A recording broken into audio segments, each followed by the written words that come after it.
When I slowly stood up from my wheelchair, the entire room went silent.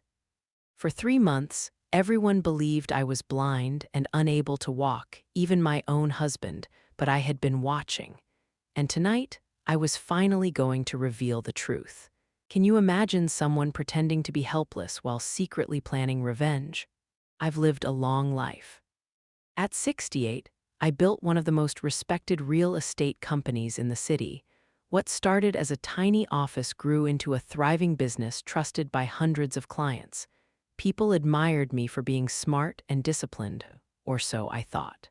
2 years ago, I married Victor Langford, a man 15 years younger than me.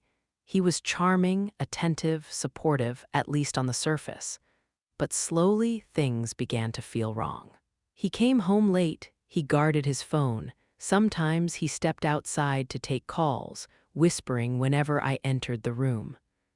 Why would someone so charming suddenly act so suspicious? I noticed everything, I said nothing, I watched, I waited, then one evening everything changed. I came home early from a business meeting. Upstairs I heard laughter, a woman's laughter. I walked down the hallway slowly, my heart raced. The bedroom door was slightly open. Inside, Victor was far too close to my personal assistant. Victor froze, his face went pale. The assistant grabbed her purse and rushed past me without a word. "It's not what it looks like," Victor said. I nodded. I didn't scream, I didn't argue, I didn't forgive. I began planning. What could I do now that everyone thought I was powerless? 2 months later, I staged a serious car accident during a violent rainstorm. The accident itself was real. My injuries were minor. But I let everyone believe the crash had caused a rare condition that left me blind and unable to walk. Victor rushed to the hospital. He held my hand, whispered he'd take care of me, but I noticed something strange in his voice. It wasn't sadness, it was relief. Could it really be that he was happy I was helpless? At home, I wore dark glasses, spoke very little, and let him play the perfect husband at first. But people show their true selves when they think no one is watching.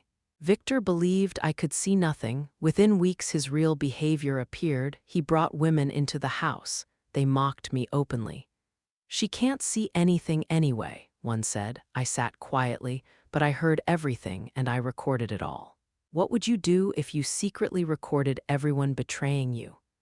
Years ago, I had installed hidden cameras and microphones throughout the house for security. Now they were my eyes and ears. Every conversation, every secret plan, every betrayal, I documented it all. Then I discovered something worse. Victor wasn't just cheating, he was planning to steal everything. He met secretly with lawyers, he forged documents, he prepared to take control of my money and property. "She won't be able to manage anything anymore," I heard him say. "Once the papers are signed, I'll move her into a quiet care home." And then my sister Marion, my younger sister, my own blood, I heard her and Victor plotting together. "Once everything is signed," Marion whispered, "and the house," Victor said, "it will be ours." Could you believe your own sister would betray you like this? The betrayal cut deep, my own husband, my own sister, but I waited. The trap wasn't ready yet. I spent hours reviewing recordings. Every detail mattered, every word counted. I planned carefully, quietly, patiently. 3 months later, I announced a small gathering to thank everyone who supported me after the accident. Victor loved the idea. Friends, family, business partners, they all came. That night, I sat in my wheelchair in the center of the room. At exactly 9 o'clock, I asked for attention. I removed my dark glasses. Then I stood, slowly, steadily. Chairs scraped across the floor. Gasps filled the room. Victor went pale. Can you imagine the moment everyone realized the truth? "I'm not blind," I said calmly, "and I'm not paralyzed." The house screens flickered to life. Every secret conversation, every betrayal, every plan, all visible for everyone to see. Gasps, whispers, shock. My lawyer stepped forward, handing Victor a thick envelope. "Divorce papers and proof for a fraud investigation. You believed I couldn't see," I said softly, looking at both of them. "But sometimes the person who seems powerless is paying the closest attention."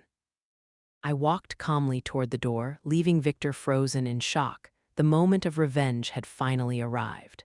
6 months later, my life looks very different. Victor faces criminal charges, Marion disappeared, and I returned to running my company stronger than ever. I learned something important.